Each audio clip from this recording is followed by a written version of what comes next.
यांचा जन्म 3 जानेवारी 1939 रोजी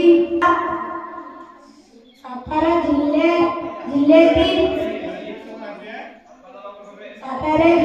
जिल्ह्यातील नायगाव या गावी झाला. त्यांच्या वडिलांचे नाव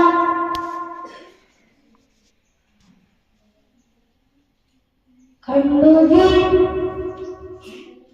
देवसे पाटील, आईचे नाव लक्ष्मीबाई, तसेच पतीचे नाव महात्मा ज्योतिबा फुले असे होते. म्हणून मला असे म्हणावे वाटले. समाजाला तिने देवी ज्ञानाची सावली